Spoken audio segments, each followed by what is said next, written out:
বাতাসে মৃদু দোল খেয়ে কাশবনের সাদা মঞ্জুরি দল বলে ওঠে, শরৎ এসেছে।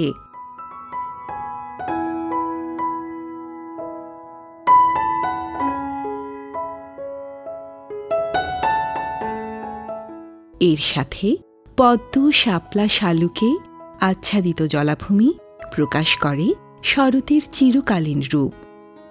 প্রভাতে ঝরে পড়া শিউলি ফুলও শরতের জানান দেয়। তবে কাশফুলের দুলুনি ছাড়া শরৎ যেন এক অসম্পূর্ণ ঋতু। শরতের বহমান নদী কাশবন ঘেঁষে ছুটে চলে। শরতের ধবধবে নীলাকাশ মেঘের ভেলা ফাঁকি দিয়ে কাশবনে নেমে পড়ে।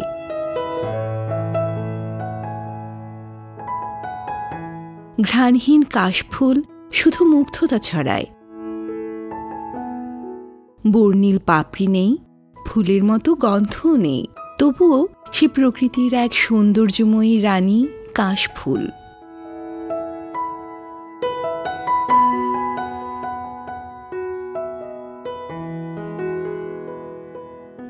কাশফুল মূলত বহু বর্ষজীবী ঘাসজাতীয় উদ্ভিদ।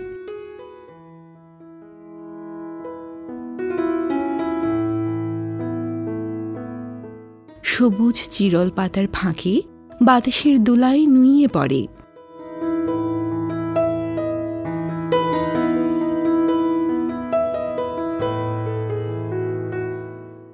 নয়ন জোড়ানো এই গাছ অন্য ফুলবৃক্ষের মতো নয়। চিকন পাতাগুলো খসখসে ধারালো হলেও কাশফুল কোমল, তুলতুলে তুলোর মতো এই ফুল।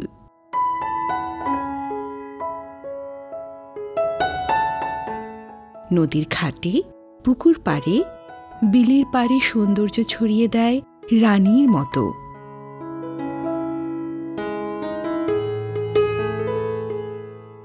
কাশফুল বন্দনায় প্রেম ও বিরহের কবি কাজী নজরুল ইসলাম লিখেছেন, কাশফুল মনে সাদা শিহরণ জাগায়, মন বলে কত সুন্দর প্রকৃতি, স্রষ্টার কি অপার সৃষ্টি।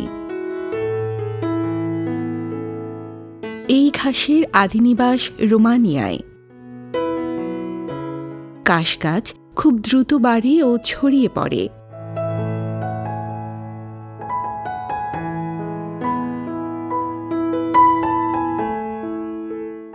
প্রধান কারণ হল এর জীবনী শক্তি প্রবল। কারণ শালক সংশ্লেষণ প্রক্রিয়ায় খুব দ্রুত খাদ্য গ্রহণ করতে পারে।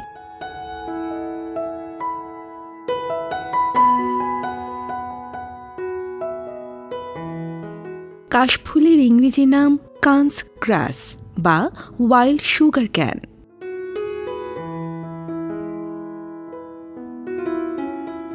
কাশফুলের উদ্ভিদতাত্ত্বিক নাম স্যাকারাম স্পন্টিনিয়াম। এই উদ্ভিদটি সাধারণত 3 মিটার পর্যন্ত লম্বা হয়।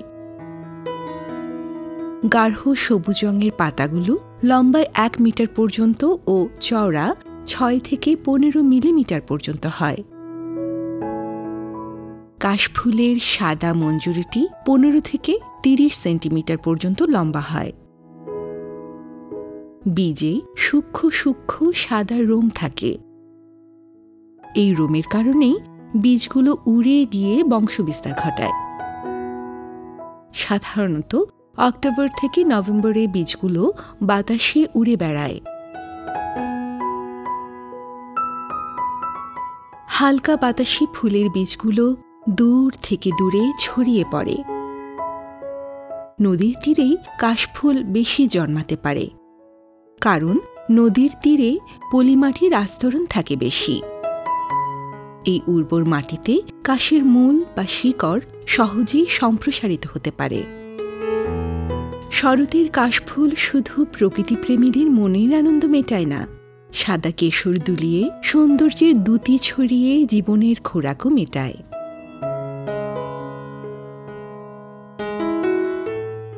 উৎপাদন খরচ না থাকায় কাশফুলের বহুবিধ ব্যবহার বাড়ছে।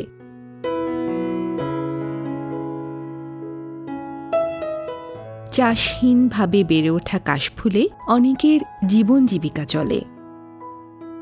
গরু মহিষের খাদ্য, জ্বালানি, ঘরের বেড়া, চাল ও ঝাড়ু তৈরির উপকরণ হিসেবে ব্যবহৃত হয়।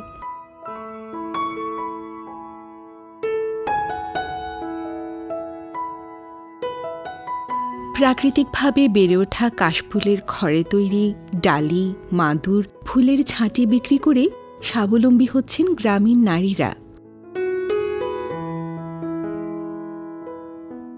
গাছের মূল ঔষধি কাজে ব্যবহার হয়ে আসছে। পিত্তথলিতে পাথর হলে কাশমূলের রস পান করলে পাথর অপসারণ হয়। এছাড়াও শরীরের ব্যথানাশক ফোঁড়ার চিকিৎসায়ও কাশের মূল ব্যবহৃত হয়।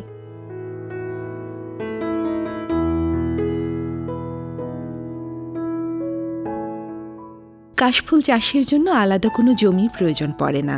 এটি পুকুর পাড়ে, খাল পাড়ে কিংবা বালুচরে নিচ থেকেই জন্মাতে পারে। এর জন্য বাড়তি যত্ন ও সারের প্রয়োজন নেই। শুধু মুথা বা শিকড় মাটিসহ উঠিয়ে বালুমাটিতে লাগালেই চারা গজাবে, কারণ বালুমাটির গভীরে সহজেই এর শিকড় ছড়াতে পারে। কাশফুলের কোনো সৌরভ নেই, এ দিয়ে মালা গাঁথা যায় না, আবার ফুলদানিতেও সাজিয়ে রাখার মতো নয়। তবু দিগন্ত ছোঁয়া কাশবনের মনোরম সৌন্দর্য মানুষকে আচ্ছন্ন করে রাখে।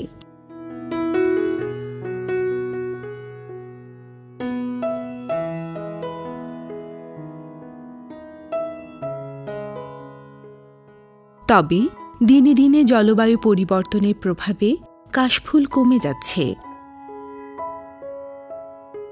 নদী দূষণ, ভরাট ও তীর দখল হয়ে স্থাপনা নির্মাণের কারণে কাশফুল এখন আর আগের মতো দেখা যায় না।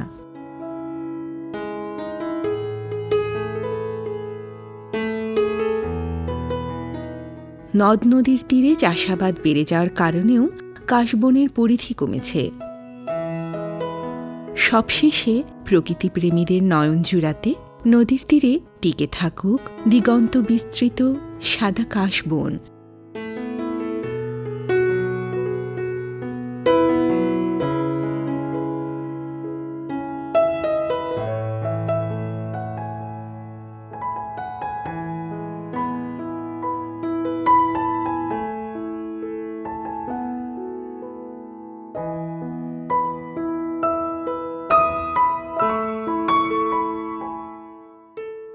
প্রিয় দর্শক, আমাদের ভিডিওটি যদি আপনাদের ভালো লেগে থাকে তাহলে আমাদের চ্যানেলটি সাবস্ক্রাইব করুন এবং লাইক, কমেন্ট, শেয়ার করে প্রকৃতি কথার সাথেই থাকুন।